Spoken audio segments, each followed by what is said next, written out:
Vince did one thing, but you also helped do the impossible to a degree, which was obviously turning Hulk Hogan into the biggest heel of all time. And by the time that that conversation comes up in 1996, is the trust there between you, or is it very much this is a gamble, this could work, or this could be this could be the end? Because it was You know, such a gamble, wasn't it? it was a big gamble. In a way, it was a gamble. So here's a little bit of backstory on that.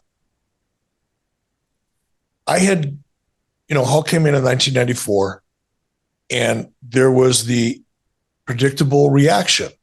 It's Hulk Hogan. He's here at WCW. That started to wear off after a couple of months. Once the new car smell went away, so to speak, the newness was no longer there. And people were now accustomed to seeing Hulk Hogan in WCW. There became a significant part of the audiences that was like, yeah, but you're not Ric Flair, because Ric Flair was loved by the WCW audience. Mm-hmm. And keep in mind that Hulk Hogan always represented the WWE, and to the hardcore WCW fans, Vince McMahon was the enemy. Mm. They were the 800-pound gorilla, and little WCW was fighting to survive in the minds of some of that audience, right? It's just like a football team. People get extraordinarily passionate about some aspects of their fandom that is a little bit wacky. But they started looking at Hulk differently, and you started to hear negative reactions to him. You still get cheers and, hey, it's Hulk Hogan because he's such a big star. But there was also a segment of the WCW audience that were starting to boo him. Mm-hmm. And we weren't getting the reaction that we wanted to get out of Hulk. So that was towards the end of 94, early 95, throughout 95.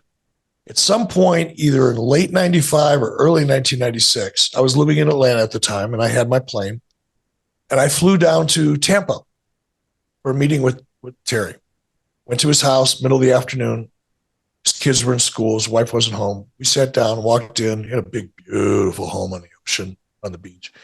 We sat down in his office, handed me a beer. We started talking. And I came there with the intention of trying to convince Hulk to at least consider turning heel. Because I knew, as a producer and as someone that was listening to the audience, we weren't getting what we wanted to get.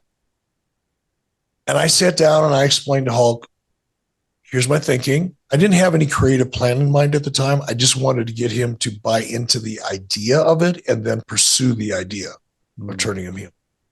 So I went down to try to set the stage a little bit. And Hulk listened, he was very gracious, never interrupted me, had no idea what he was really thinking or feeling. He's a good poker player in that respect. And I got all done, and Hulk looked at his watch. He says, Eric, it's about 3:00. My kids are out of school. I got to go pick them up. Thank you very much for coming down. And I appreciate what you had to say, but you'll never understand Hulk Hogan until you walk a mile in my red and yellow boots. See ya. And you can take that beer with you if you'd like.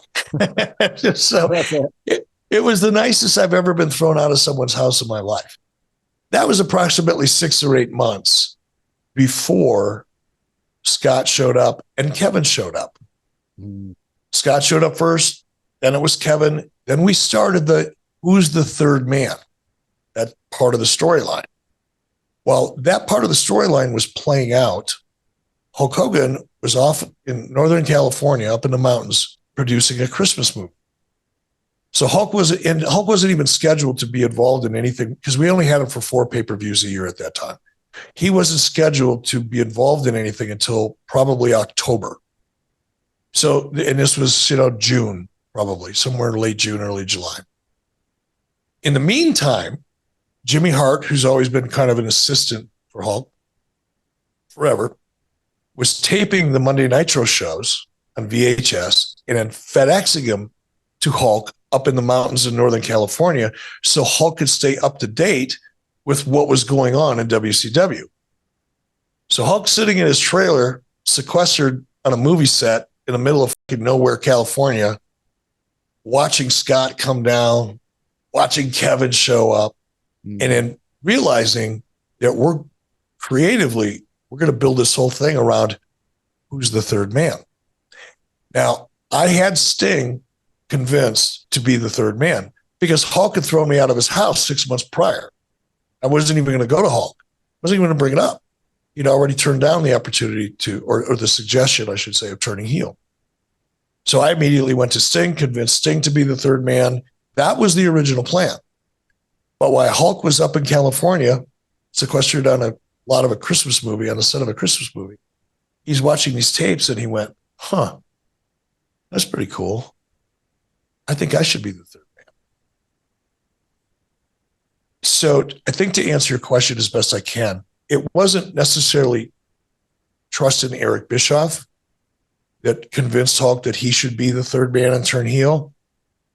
It was the storyline as it was being played out proved to be trustworthy. So it wasn't me that was trustworthy. It was the opportunity that he saw being developed without him that made him go, that's a good idea. It should be me, not Sting. And that's what happened. The UK Hulk, and I'll finish the story because it's a funny story. Because it's very similar to when I flew down and tried to convince him to turn heel in the first place. So Hulk calls me, and I'm in Atlanta. I'm running a company. I'm busy as hell. I'm doing live TV on Monday nights. I got pay-per-views once a month. I'm a little busy. I got 100 employees and 120 wrestlers under contract. Hulk calls me, goes, Eric, I can't leave LA because I'm doing this movie. Is there any chance you could come out? Because I'd like to talk to you. He didn't tell me what he wanted to talk about. But I went, man, he's Hulk Hogan. He's my biggest star. You have to manage talent. Sometimes it's painful. Sometimes you got to do shit you don't want to do, but you got to manage your talent. So I said, sure, Hulk, I'm coming right out. The next day, I jumped on a plane. I landed in Los Angeles about 9:00 at night. I had to drive 2.5 hours to get where he was up in the mountains, middle of nowhere, California. Finally get to the location. I go to Hulk's trailer. It's midnight, 12:30. I'm beat. I've been flying all day. I go into Hulk's trailer, and he's sitting there. He's got a case of beer sitting on a table next to a box of Cuban cigars. He's got a big cigar. He's waiting for me, and I finally show up. Say, have a seat. Here, grab a beer. And I'm sitting there, and I say, so what's up, brother? He goes, who's the third man? Now, I knew Hulk well enough at that point. Absolutely trusted him, and I would trust him with my life to this day. But I also know he's somewhat like a little kid when he gets excited. And he just bubbles over and starts saying things that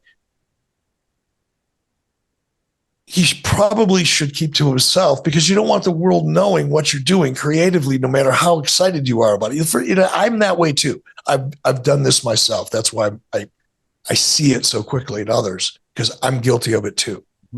When I get excited about something, the first thing I want to do is share it with people that I love or respect. And just out of enthusiasm. And I'm thinking, if I tell Hulk it's going to be Sting, there's a good chance in his excitement, enthusiasm or whatever, he's going to say something that somebody's going to overhear. And then it's going to blow my mystery. The cat will be out of the bag. So Hulk says, so who's the third man? He leans forward and he says, oh, brother, who's the third man? I sat back and I had to make a decision. I'm either going to tell him and risk it, or I'm going to bob and weave because I didn't want to tell him. I didn't tell anybody. I didn't tell my wife. Wow. I didn't tell anybody. Nobody on the booking committee, nobody in my office. Sting knew that it was going to be Sting. Nobody else knew. Kevin Sullivan didn't know. I wanted to keep a secret, which is really hard to do in a wrestling business. Yeah. And it's not that I didn't trust those other people. It's just that they're all guilty of the same thing I can be guilty of from time to time. Mm-hmm. So the only way, there's an old saying, the only way, two people can keep a secret is if one of them is dead. So I said, okay, I can't tell them. I can't tell them because they're going too good. So my response was, when he said, "Oh, brother, who's it going to be? Who's the third man?" My response was, "Who do you think it should be?" It's like answer a question with a question, right? Basic shit. And he leaned in, doing the thing with the Fu Manchu, which is either a really good sign or a really bad sign. When he starts stroking his Fu Manchu, something's coming. You just don't know if it's going to be good or bad. He's winding up. He's getting ready to deliver the ball, so to speak. And I sat back and he went, "You're looking at him, brother." Uh, so it was his decision. I didn't convince him to do it. I created the opportunity that he saw that was an undeniable opportunity for him to do something that deep down inside, even back in January, whenever it was, when I tried to convince him, he knew I was right, but I didn't have the solution. Here, I provided the solution before I even had the conversation. And he jumped in. And then it was like, I knew that was the right opportunity. There was no question. Turning Hulk Hogan heel in this storyline, I knew would be a big deal. I didn't know how big, but I knew it would be big. So immediately I said, "Hulk, if you're really in, and you're not going to change your mind on me, let's do it."